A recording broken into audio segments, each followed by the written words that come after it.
বন্ধুরা, welcome back to my channel. তো সকলকে নতুন বছরের অনেক অনেক শুভেচ্ছা জানিয়ে আমি আজকে ভিডিওটা শুরু করছি।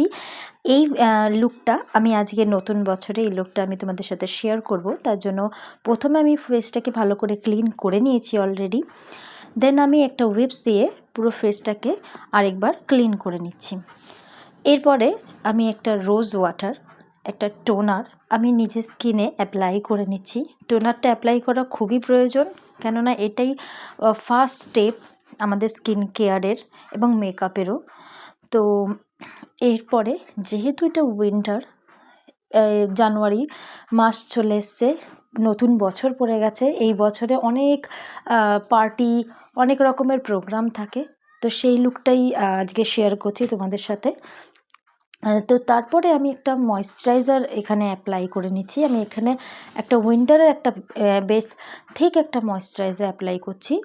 তো এর ওপরেই আমার পুরো মেকআপের বেসটা থাকবে। আমি এর ওপরে কিন্তু আর অন্য কোনো কিছু অ্যাপ্লাই করছি না। দেন আমি একটা ফাউন্ডেশন অ্যাপ্লাই করছি। এখানে আমি NYB এর 3-in-1 যে সিরাম ফাউন্ডেশনটা, সেটাই আমি অ্যাপ্লাই করছি, কেননা এই ফাউন্ডেশনের মধ্যে সিরাম রয়েছে, তো আমাকে আলাদা করে সিরাম অ্যাড করতে হবে না। দেখো, আমি প্রথমে ডট ডট করে নিয়ে প্রথমে আমি হাত দিয়ে একটু ব্লেন্ড করে নিচ্ছি। আমি এখানে কিন্তু আমার শেড থেকে একটা টোন লাইটার শেড এখানে ইউজ করেছি, কেননা এটা অক্সিডাইজ হয়ে যাবে কিছুক্ষণ পরে। তো সব সময় চেষ্টা করবে যে যখনই তোমরা কোনো ফাউন্ডেশন অ্যাপ্লাই করছো, অন্তত একটা টোন লাইটার অ্যাপ্লাই করবে, 1 কি 2 টোন, যেটা বেশি অক্সিডাইজ হয়ে যায় সেটা একটু লাইটার অ্যাপ্লাই করার চেষ্টা করবে। দেন আমি এখানে একটু ফাস্ট ফরওয়ার্ড করেছি। এখানে আমি NYB এর এই স্টোভ ক্রিমটা, এটা ফাউন্ডেশনের সাথে মিশিয়েও লাগানো যায়, অথবা ফাউন্ডেশনে তুমি পরে অথবা আগেও লাগাতে পারবে। এখানে আমি এটা ভুলে গেছিলাম, আমি এটা লাগাতে প্রথমে ফাউন্ডেশনের সাথে মিক্স করতে আমি ভুলে গেছিলাম, তার জন্যই আমি এটা পরে আমি অ্যাপ্লাই করছি। কিন্তু আমি হাত দিয়ে এটা ব্লেন্ড করার পরেও যার জন্য আমি বিউটি ব্লেন্ডার দিয়ে আমি এটাকে ভালো করে সেট করে নিয়েছি। এরপরে আমাদের খুবই একটা ইম্পর্ট্যান্ট একটা কাজ, সেটা হচ্ছে কন্ট্যুরিং। এই কন্ট্যুরিংটা না করলে আমাদের স্কিনে কিন্তু বিভিন্ন রকম যে আমাদের যে ডাবল চিনের যে ব্যাপারটা রয়েছে, আমার স্কিনের রয়েছে, এইগুলো অনেক কিছু হাইড করতে হয়। তো কন্ট্যুরিংটা এখানে খুবই প্রয়োজন। তার জন্য আমি দেখো সাইড ওয়াইজ এরকমভাবে আমি কন্ট্যুরিং করে নিয়েছি। এরপরে সুইস বিউটির এই কনসিলার নিয়ে আমি আমার চোখের দুটো কোণে এবং যেখানে যেখানে আমার হাইলাইট করতে হবে, যেখানে যেখানে আমার ব্ল্যাক স্পটগুলো রয়েছে, সেগুলোকে কভার আপ করতে হবে, ঠিক সেই সমস্ত জায়গায় আমি এগুলোকে দিয়ে দিচ্ছি।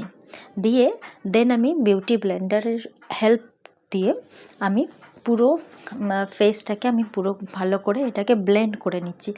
ব্লেন্ডেই কিন্তু বন্ধুরা ভালো করে কিন্তু ব্লেন্ডেরই কাজ রয়েছে, এখানে কিন্তু বিউটি ব্লেন্ডারেরই বেশি কাজটা রয়েছে। কেননা যে কোনো মেকআপে তোমরা ব্লেন্ডটা যদি ভালোভাবে করতে পারো, তাহলে কিন্তু তোমার ওই মেকআপটা কোনো কেকি মনে হবে না, মেকআপটা হেভি মনে হবে না।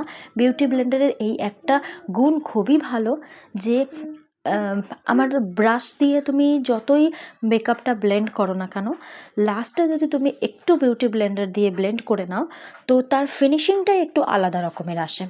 এরপরে আমি চোখের আইব্রো আমি পেন্সিল দিয়ে এটা একটু সেট করে নিচ্ছি। দেখো, আমি এখানে ফিটমির কম্প্যাক্ট ইউজ করছি। আমি কিন্তু কম্প্যাক্টটা খুব বেশি ইউজ করছি না, কেননা এটা শীতকাল। তো শীতকালে খুব বেশি কম্প্যাক্ট ইউজ করলে কিন্তু তোমার স্কিনটা ড্রাই হয়ে যাওয়ার একটা সম্ভাবনা রয়েছে। দেন আমি কিন্তু পাউডারিং করার পরে আমি এখানে ব্লাশ ব্যবহার করছি। আর এখানে আমি কিন্তু পাউডার ব্লাশ নয়, আমি এখানে লিকুইড ব্লাশ যেটা হয় সেটাই আমি ইউজ করছি। শীতকালে সবসময় খেয়াল রাখবে যে পাউডারি জিনিসটার থেকে একটু দূরে থাকতে, যেটা ড্রাই। গরমকালে অবশ্য পাউডারি ব্লাশ, পাউডারের বেশি ব্যবহার করতে পারবে, কিন্তু শীতকালে একটু চেষ্টা করবে যে পাউডারের থেকে একটু দূরে থাকো, কেননা সেটা আমাদের স্কিনকে অনেকটা ড্রাই করে দেবে।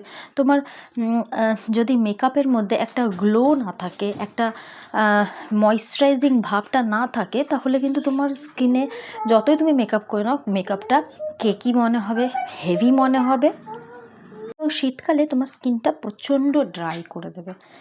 তো এরপরে আমি চোখের আই মেকআপটা করে নিচ্ছি। দেখো আমি আই মেকআপটাকে একটা ভালো ফিনিশিং দেওয়ার জন্য আমি চোখের সাইডে আমি এরকম একটা টেপ মেরে দিয়েছি। তো তোমাদেরকে আমি দেখাবো সব শেষে যে টেপটা আমি কেন ইউজ করেছি। তো এই হ্যাকটা কিন্তু তোমরাও ইউজ করতে পারো যখনই তোমরা আই মেকআপ করবে, যখনই মনে হবে যে না আমার আই মেকআপে আই শ্যাডোটা আমার বাইরে চলে আসছে কি ভালোভাবে হচ্ছে না, তোমরা অত কোনো ঝামেলা করা দরকার নেই, এরকম টেপ ইউজ করে নেবে। আমি চোখে একটা ব্রাউন কালার এবং সাইডে হালকা ব্ল্যাক, এইগুলো মিক্স করে আমি এটা করেছি। আমি এই ভিডিওটাকে একটু ফাস্ট ফরওয়ার্ড করেছি, কেননা না হলে চোখের আই মেকআপটা করতেই আমার পুরো ভিডিওটা চলে যাবে। তো আমি সেই শেডটা নিয়েই, একটু ব্রাউনের শেড নিয়েই আমি ওটা নিচে দিয়ে দিয়েছি চোখের। আর এরপরে আমি যখনই এটা তুলবো এই ব্ল্যাক টেপ, এই হোয়াইট টেপটা, তখনই তোমরা দেখতে পারবে যে ম্যাজিকটা কি। দেখো ঠিক এই কারণের জন্যই আমি এই টেপটা ইউজ করেছিলাম। এরপরে টেপটা তুলে আমি চোখের নিচে একটু ভালো করে এটাকে স্মাচ করে দিচ্ছি। এখন আমি আইলাইনার এগুলোর কোনো পরিনি, প্রথমে আমি আই মেকআপটা এটা দিয়েই স্টার্ট করছি। আমি প্রথমে একটা চোখেরই আই মেকআপটা আমি তোমাদেরকে দেখাচ্ছি, শেয়ার করছি, দেন আমি আরেকটা চোখের আইলাইনারটা পরবো, আই মেকআপটা করব। এরপরে আমি ল্যাকমির এই ওয়াটারপ্রুফ এই আইলাইনারটা ব্যবহার করে নিচ্ছি। আইলাইনার কিন্তু আমি পুরো চোখে মোটা করে দেব না, যেহেতু আমি আই মেকআপটা একটু ডার্কের দিকে রেখেছি, কোনো লাইট সফট রাখিনি, একটু ডার্কের দিকে রেখেছি, সেহেতু আমি চোখের এই উইংসটা যে সাইডে থাকে সেটা একটু বড় করে রেখেছি। দেখো চোখের আমি দুটো দিকেরই মেকআপটা করা হয়ে গেছে কমপ্লিট। দেন আমি চোখের মধ্যে আই ল্যাশেস, আমি এখানে কোনো এক্সট্রা আই ল্যাশেস ইউজ করছি না, তো তার জন্য আমি এখানে সুইস বিউটিরই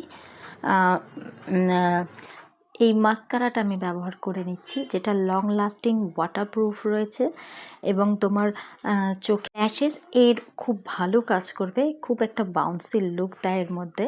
আলাদা করে আমি কোনো আই ল্যাশেস লাগাচ্ছি না। দেন আমি এবার লিপ লাগাবো, লিপের লিপস্টিকটা আমি লাগিয়ে নেব।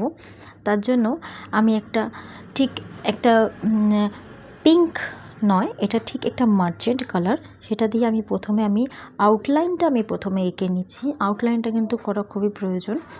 আমি এখানে ম্যাট একটা লিপস্টিক নিয়ে আমি আউটলাইনটা প্রথমে করে নেব ভালো করে। দেন আমি লিপের ভেতরের অংশটা কিন্তু আমি ম্যাকের যে লিপস্টিক কম্বোটা আসে সেখান থেকে আমি লিপস্টিক নিয়ে একটা পিঙ্ক কালারের লিপস্টিক নিয়ে ফার্স্ট আমি সেটাতে দিয়ে দেবো। এটার লিপস্টিকটা ম্যাকের যেই লিপের যে কম্বোটা রয়েছে, এটার লিপস্টিকটা কিন্তু প্রচণ্ড ক্রিমি একটা লিপস্টিক, তোমার ঠোঁটকে কিন্তু হাইড্রেট করবে। দেখো আমার ঠোঁটটা কিন্তু শুকনো লাগছে না, আমি যার জন্যই কিন্তু আমি ঠোঁটের আউটলাইনটা আমি একটা ম্যাট লিপস্টিক দিয়ে করেছি, কিন্তু আমি পুরো ঠোঁটটা কিন্তু ম্যাট দিয়ে করিনি, তাতে ঠোঁটটা পুরো শুকনো শুকনো লাগবে।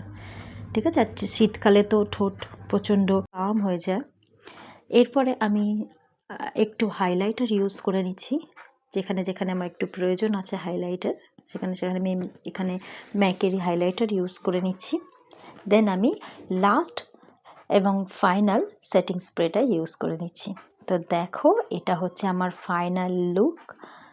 তো এরকম যে কোনো একটা পার্টির জন্য এরকম একটা লুক কিন্তু করাই যেতে পারে। তো ভিডিওটা কেমন লাগলো আর লুকটা তোমাদের কেমন লাগলো অবশ্যই জানাবে, আর ভিডিওটা যদি ভালো লাগে তাহলে অবশ্যই লাইক এবং সাবস্ক্রাইব করবে। Thank you.